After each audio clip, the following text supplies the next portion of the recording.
To avenge his murdered family and fallen brothers in arms, the elite Navy SEAL warrior Reece hunted down every mastermind behind it, one by one. Anyone whose name landed on his revenge list was never going to see another sunrise. After taking out multiple people behind the conspiracy, Reece discovered that the one who launched Project RD 4895 was none other than the current Secretary of Defense. Even though Hartley was hiding on a heavily guarded island, Reece had already stopped caring whether he lived or died. From a high vantage point, friend Ben provided sniper cover for him. Reece went onto the island alone to face dozens of mercenaries.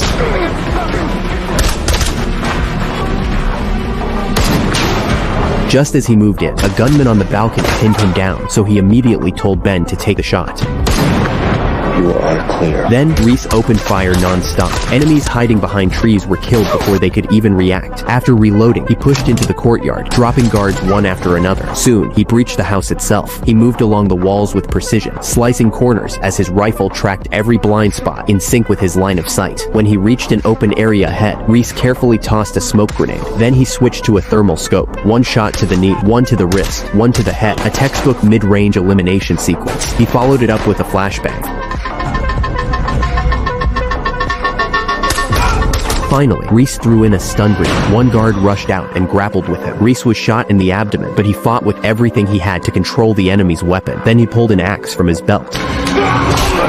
The last remaining guard immediately gave up and opened the main door, but just to be safe, Reece didn't spare him either. He finally found Hartley hiding inside. Reporter Katie rushed forward to stop him, explaining that Hartley had never taken the money. The final payment had been transferred into the account of a CIA operative, but Reece didn't care. Hartley had still been the one who initiated the human experimentation program. Knowing she wasn't walking out alive and wanting to preserve the last shred of a politician's dignity, she raised a pistol and chose to end her own life. 3 weeks later, Reece appeared on Ben's yacht, but this time, there was no joy in either man's eyes at seeing a brother again. After investigating further, Reece discovered that one shell company had been left off the list Ben gave him, and the beneficiary of that company was Ben himself. His best friend had been the last man he was hunting all along. The false intelligence in Syria had come from Ben. Ben claimed he had only joined the operation midway. He said they told him every member of SEAL Team 7 already had brain tumors, and dying in combat would have been the best possible ending for them. Ben swore he had nothing to do with the deaths of Reece's wife and daughter. He said that after learning they were dead, he was consumed by guilt and desperately tried to make up for what he had done, helping Reece get revenge and preparing to pay for it with his own life. As he finished speaking, both men had tears in their eyes, but in the end, Reece still raised the gun in his hand. In the final scene, Reece sat alone in a small boat, memories of his family flooding his mind, as if everything had only been a dream. He looked down at the list in his hand. Reece turned it over, kissed his daughter's drawing one last time, and left all of his hatred, along with all the love and longing for his family, behind in the endless